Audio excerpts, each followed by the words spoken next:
أعوذ بالله من الشيطان الرجيم بسم الله الرحمن الرحيم الحمد لله رب العالمين وبه نستعين ولا حول ولا قوة إلا بالله العلي العظيم ثم الصلاة والسلام على أشرف الأنبياء والمرسلين وخاتم النبيين وسيد المرسلين أبي القاسم محمد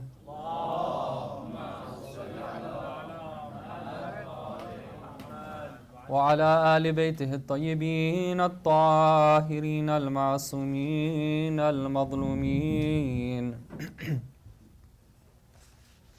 ولعنة الله الدائمة على أعدائهم أجمعين من ليلتنا هذه إلى قيام يوم الدين. Brothers and sisters, Assalamu alaikum wa rahmatullahi wa barakatuh.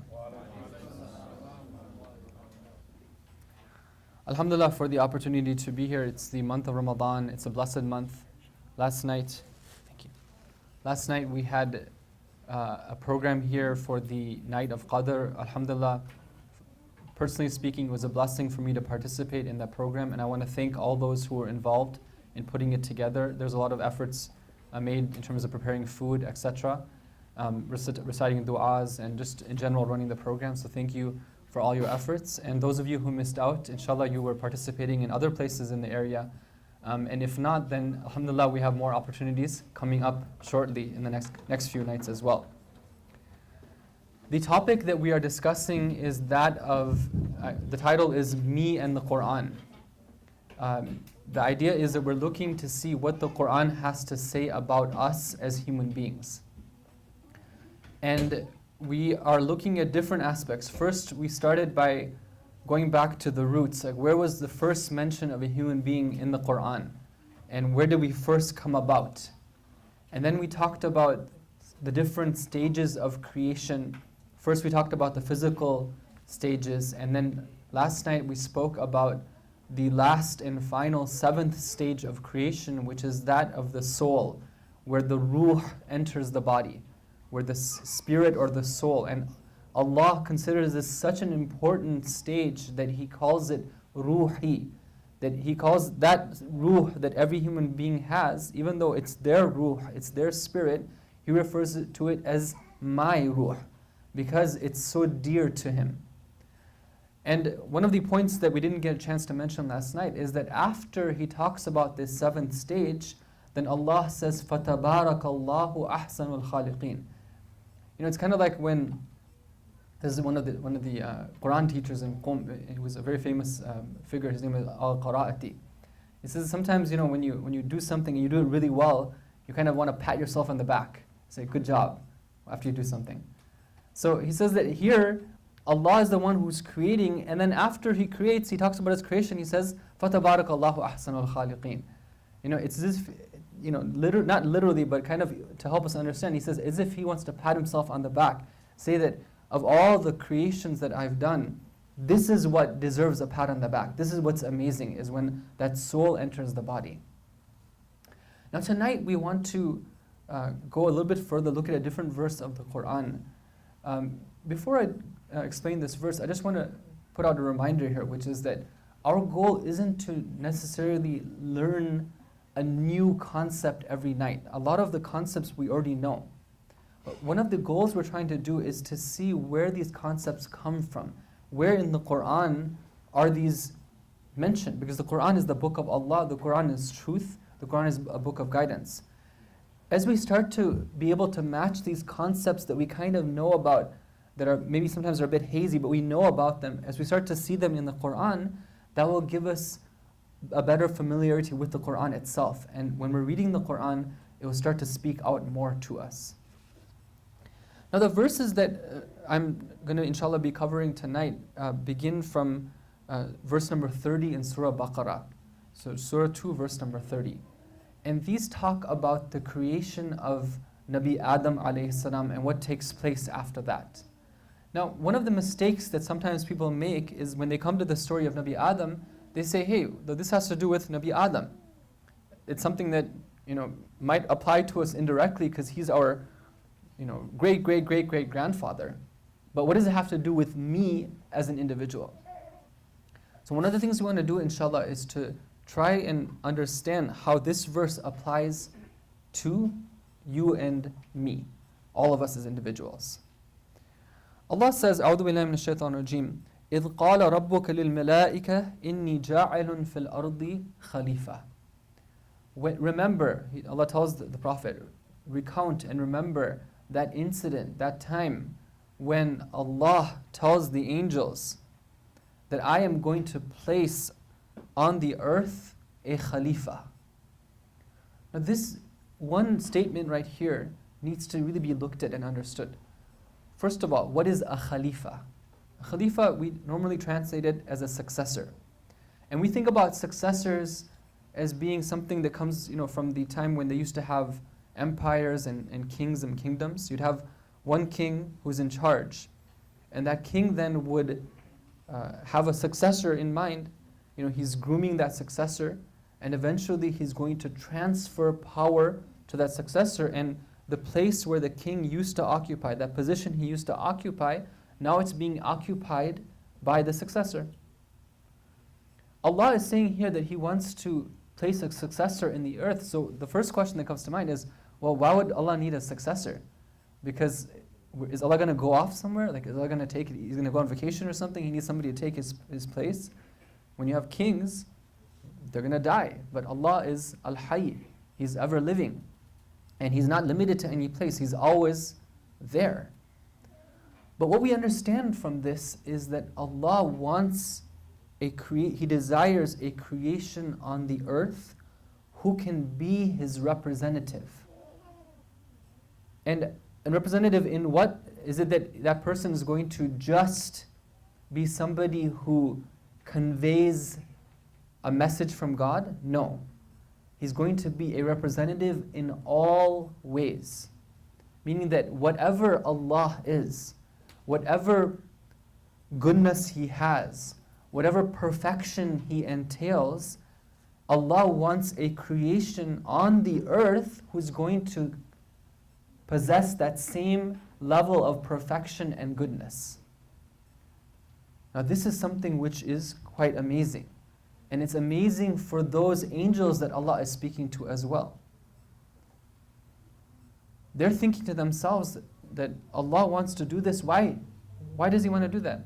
What do they say? They say, قَالُوا أَتَجْعَلُ فِيهَا مَنْ يُفْسِدُ فِيهَا وَيَسْفِكُ الدِّمَاء وَنَحْنُ نُسَبِّحُ بِحَمْدِكَ وَنُقَدِّسُ لَكَ.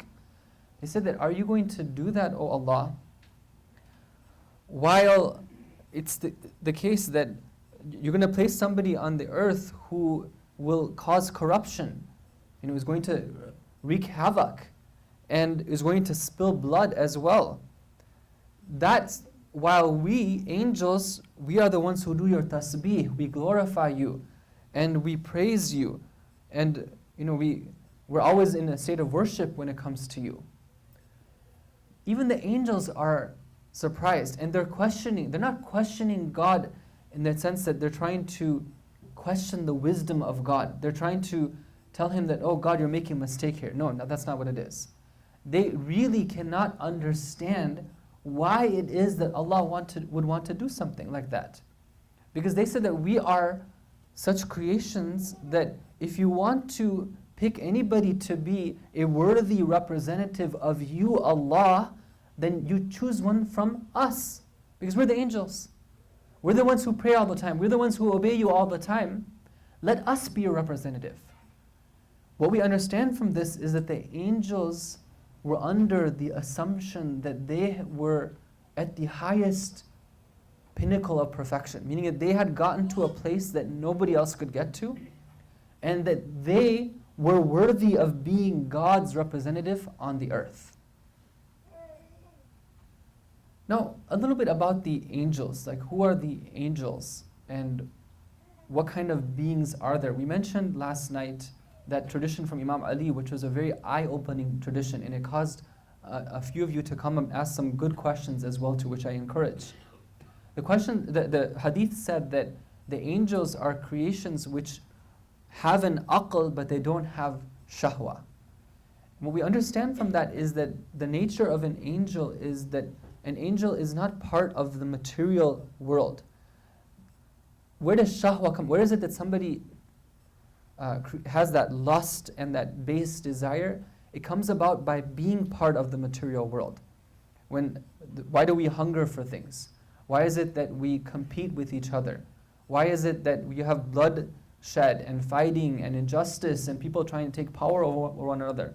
All of those are byproducts of living in the material world. If there wasn't any restrictions, if there was unlimited resources, anybody could have whatever they wanted, then there wouldn't be any need for competition and bloodshed and even lusting after something, because they would have whatever they wanted. So angels don't have that. They don't have that presence in the material dimension. So the angels are beings that are very special. They're very holy. They have no need to disobey Allah. I want to just quote to you a little bit about what Imam As-Sajjad alayhi salam says about the angels. Imam Sajjad alayhi salam is somebody who was an imam. He could see what was going on in the universe. And when he describes the angels, he's describing it from presential knowledge, like what he knows about the universe. He knows the secrets of the universe. What is he telling us about the angels? This is from dua number 3 of As-Sahifat As-Sajadiyah. First of all, it's amazing. He composes a whole dua just praying for the angels.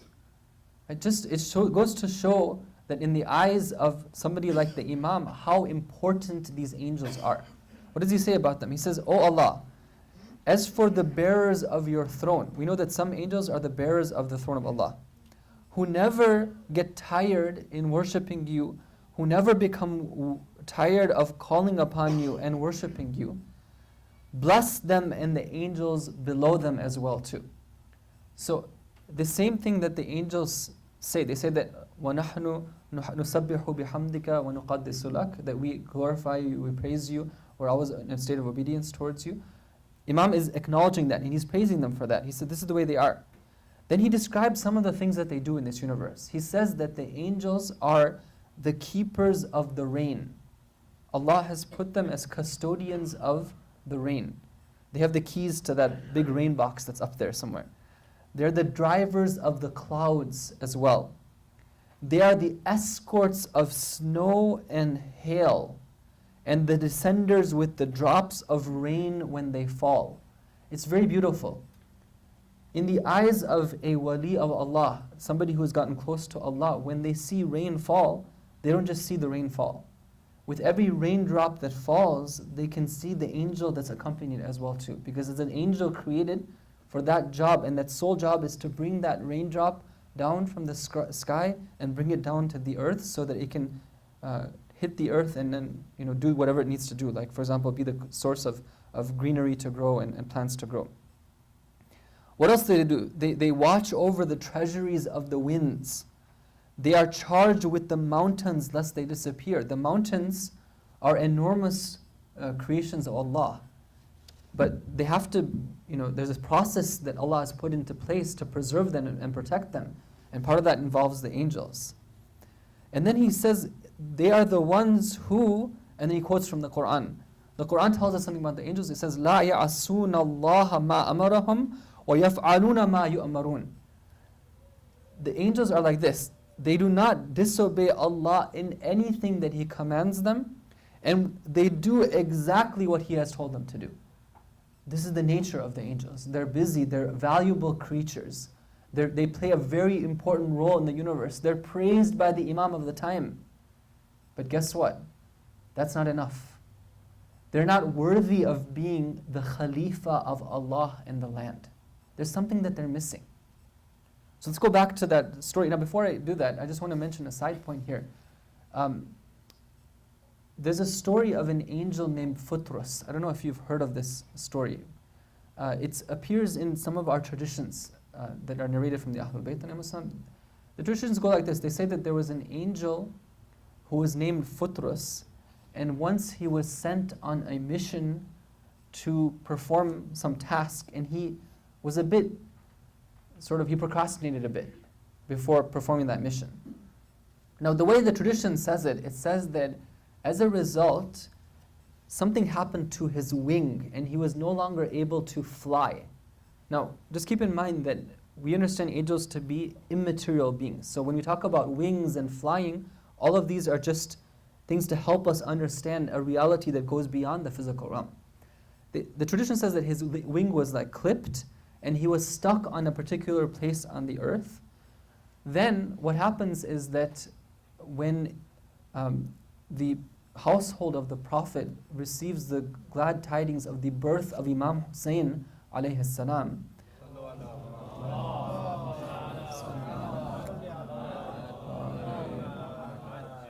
one more salawat, please.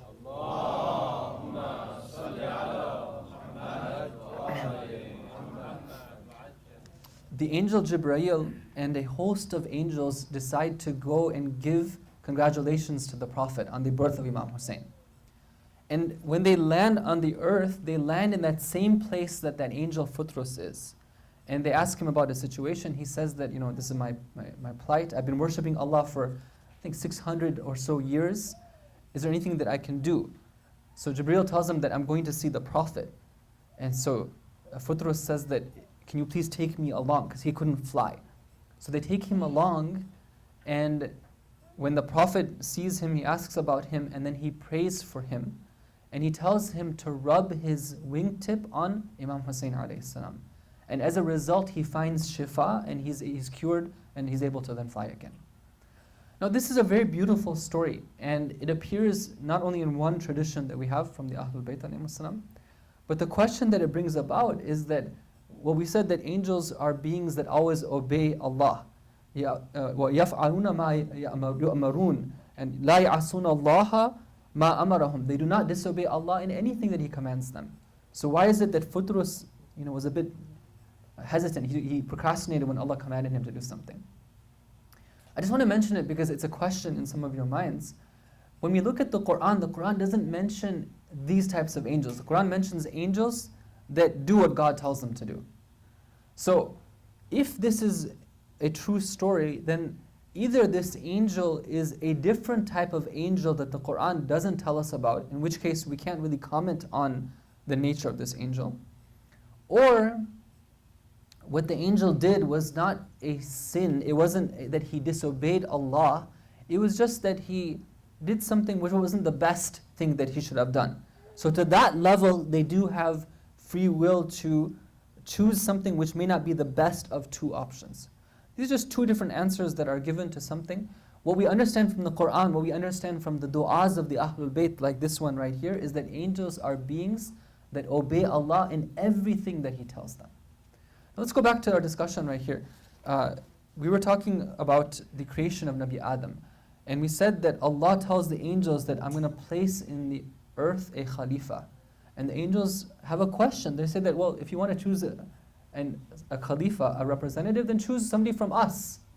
And in one of the hadiths that we have from Imam Sadiq alayhi salam, he says that, he explains that when Allah said that, the angels said, Ya Rabbi, in kunta la budda ja'ilan fil ard, if you're going to place a Khalifa on the earth, faj'alhu minna, like choose one from us. This is what they're thinking. This is what the Quran tells us as well too.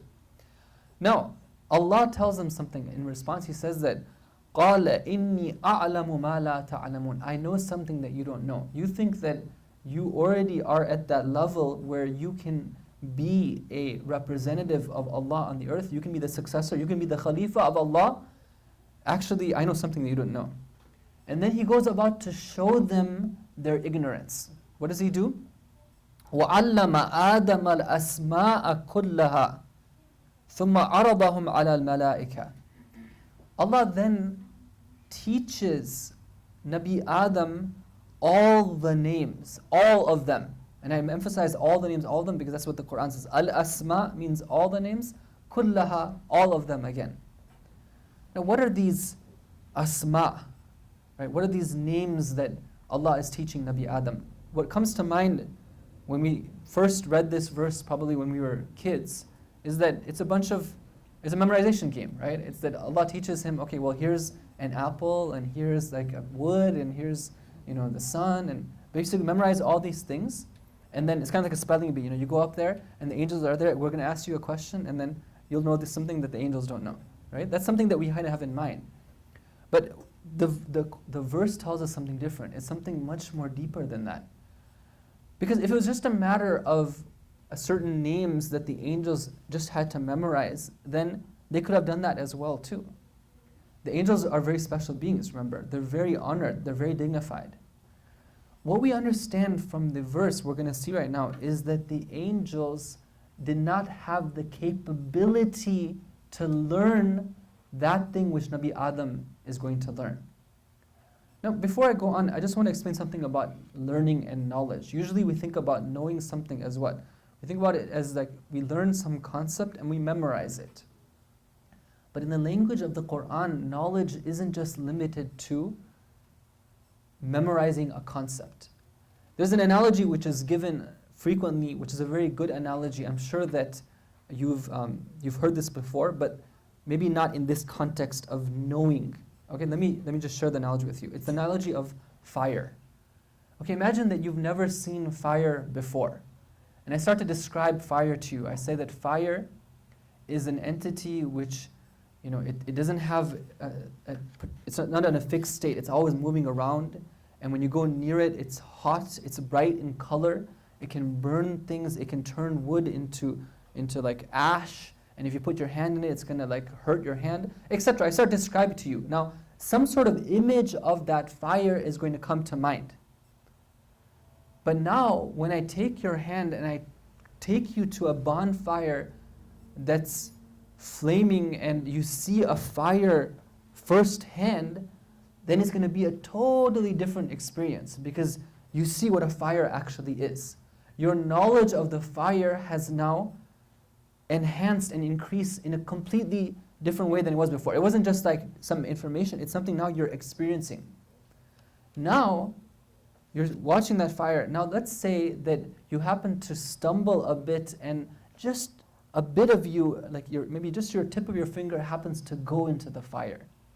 At this point, your knowledge of that fire is at a totally different level than before even, because you have experienced the fire itself. This is an analogy to help us understand. In the Quran, when Allah talks about knowledge, it's not just limited to knowledge of a concept. No. True knowledge is when somebody experiences something. They have that knowledge. They possess that knowledge. Here, Allah is saying that He gave Nabi Adam knowledge of these things, of these entities, that he gained that knowledge, he internalized it, he possessed that knowledge. Now, what are those things that Nabi Adam gained knowledge of?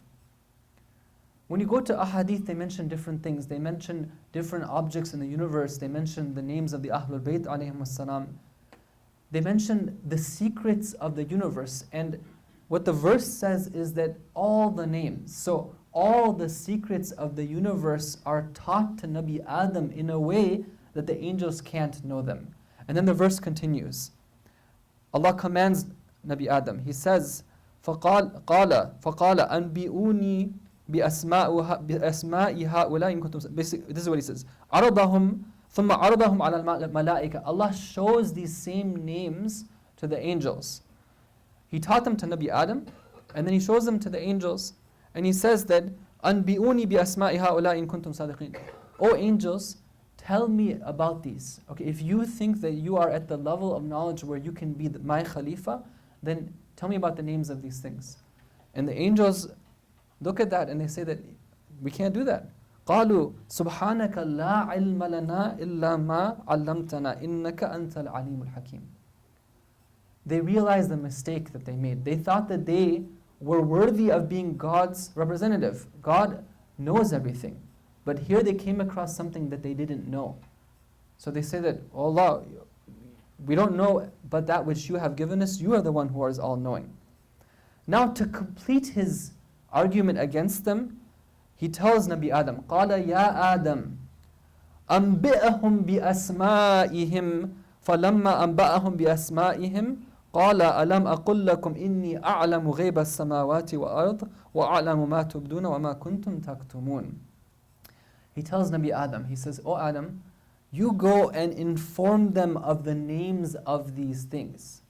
Now, very important here, he doesn't tell Nabi Adam, "Oh Nabi Adam, go and teach them and give them the knowledge of these things." He just says, go and give them the news. Just give them a little bit of a report about them. Tell them a little bit. Why? Is it that Allah wants to hold back something from the angels? No.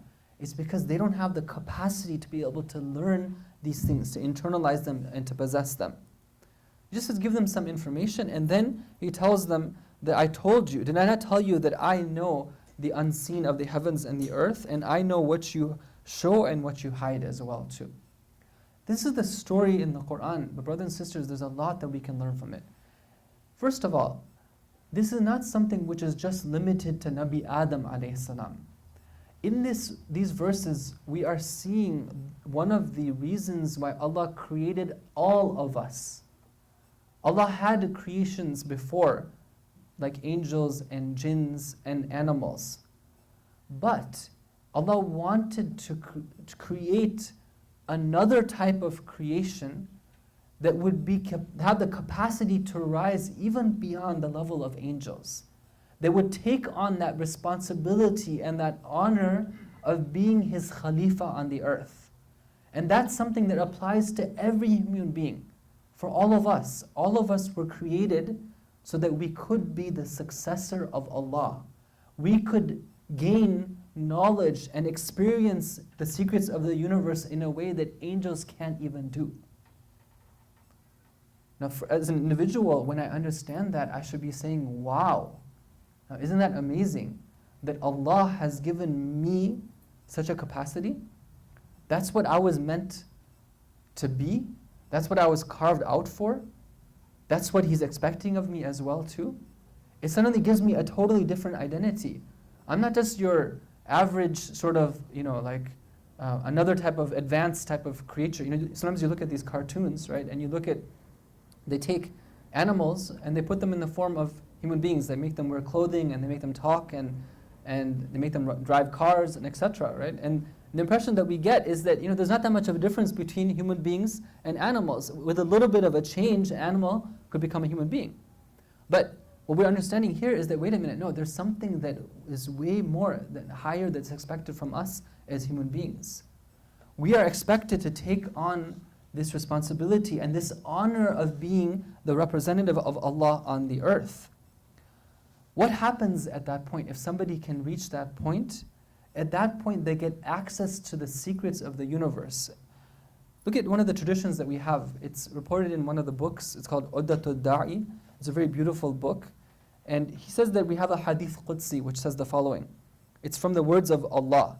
He says, Yabna Adam. He's talking to all of us. Oh, the son of, the child of Adam. Ana ghaniyun la aftaqir. I am the one who is rich and I am never poor. Atti'ani fima amartuka. Obey me in what I've commanded you to do. Aj'alaka ghaniyan la taftaqir. I'm going to make you rich in a way that you'll never be impoverished. Yabna Adam, O the child of Adam, Ana hayyun la amut. I am the one who is living and I never will die. Atti'ani fima amartuk. Obey me in what I've commanded you. Aj'alaka hayyan la tamut. I'm going to make you living and you will never die either.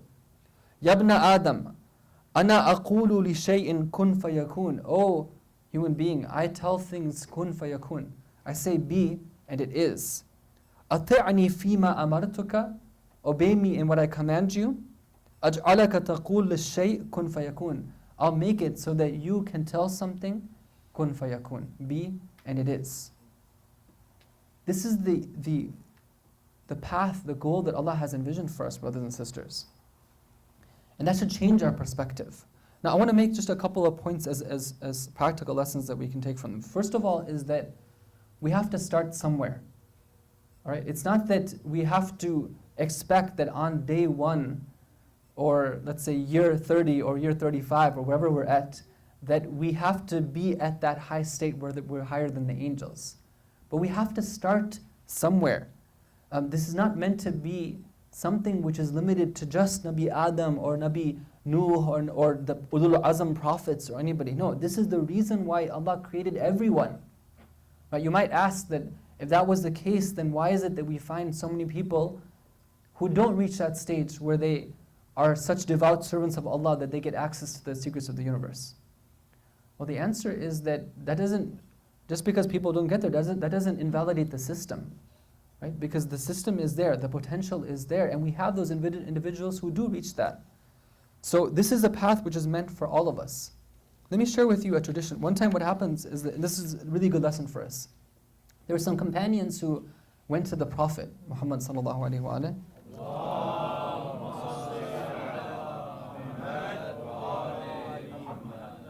And they say to him something, they're being very honest with him. Right? And sometimes we need to do this. We need to be honest with the Imam of our time. They tell him that, like, when we're with you, O Messenger of Allah, when we're in your presence, then we feel very spiritual. We feel very connected to Allah. But when we leave your company, then we tend to, kind of lose that same feeling that we had when we're in your presence. Now, this is a natural feeling that people have, and it applies in other situations as well. Month of Ramadan comes, month of Ramadan goes. Muharram comes, Muharram goes. We go to Hajj, we come out of Hajj, etc. Where we have these ups and downs. Now, the Messenger of Allah has some advice for them. First of all, he tells them that, don't give up.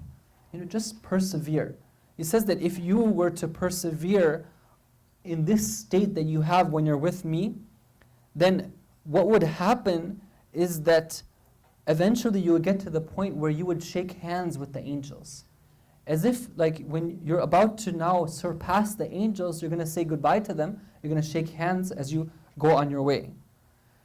He says, وَمَشَيْتُمْ عَلَى الْمَاءِ. You would be able to walk on water as well too. وَلَوْلَا أَنَّكُمْ. And then he says that, now he gives them the secret. He says that all you have to do is, first of all, persevere. And he says that if you happen to slip, وَلَوْلَا أَنَّكُمْ تُذْنِبُونَ فَتَسْتَغْفِرُونَ اللَّهِ. Then ask forgiveness from Allah.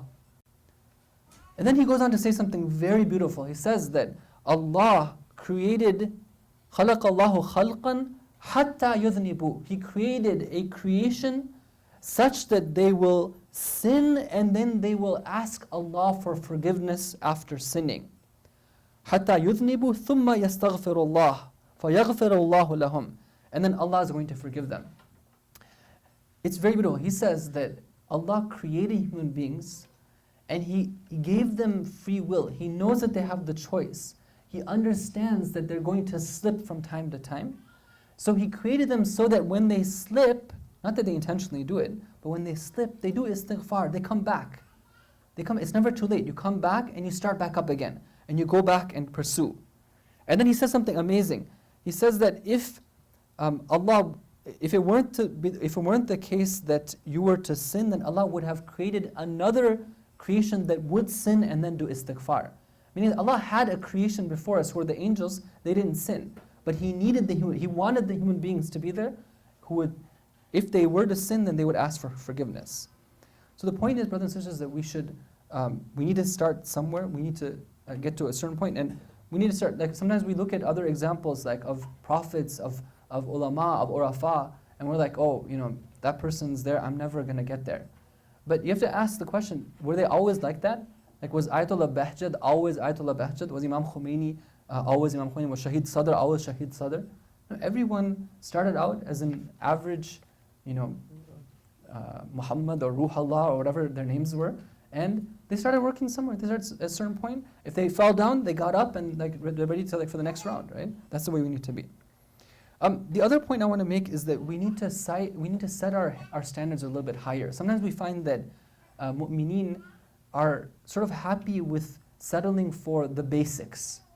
Okay, now we need to at least accomplish the basics, and that's the bare minimum that we need to be pushing for. But it's good if we can set our sight and our standards a little bit higher. This applies to ourselves as individuals. We shouldn't just be content with the bare, basic, minimum level of spirituality that comes to us, only on the nights of Qadr in the year. No, we should be looking to have a constant connection with Allah, constantly feeling His presence, constantly feeling like in touch with Him, longing for His company, being taking pleasure in reciting the du'as of the Ahlul Bayt alayhim, etc. And so we need to be working on that for ourselves. Also, we can take the same point when it applies to how we deal with others as well too. And this is for the parents here, or the to-be parents, which inshallah is many of the young people who are here, that when it comes to raising our children, sometimes I find that we don't set our goals high enough. We make high goals when it comes to material standards. Yeah, I want my child to be a doctor, I want them to be a PhD, I want them to go to like Harvard, MIT, etc. And sometimes we realize that our children don't have what it takes to get there, and then we get disappointed. But when it comes to spiritual goals and the goal in terms of developing the ruh and attaining this type of perfections, we tend to set our sights a little bit lower, whereas we should be thinking high. Our goal in tarbiyah, our goal in raising children should be that I am setting out to raise a Khalifa of Allah on the earth, and nothing less. Why would I ever settle for something less? Because if I settle for something less, then I'm shortchanging my child. Allah created him or her to be His representative. That's what Allah wants of them. And why should I go and put a damper on that and say, no, it's just good enough as long as you just have the bare bit. If you just have a beard or just wear hijab, and then that's all I want from you. No, that's good. Alhamdulillah, we need that. But we should be striving for more as well too. We should expect more and want for more and pray for more as well too. And if we do not hamper that and we let the process take place, then the same way that we see them growing physically in front of our own eyes, the same way that we can see that they'll be growing spiritually as well too. We just have to be helping that process along, not hindering it in any way. وصلى الله على محمد وعلى الطاهرين.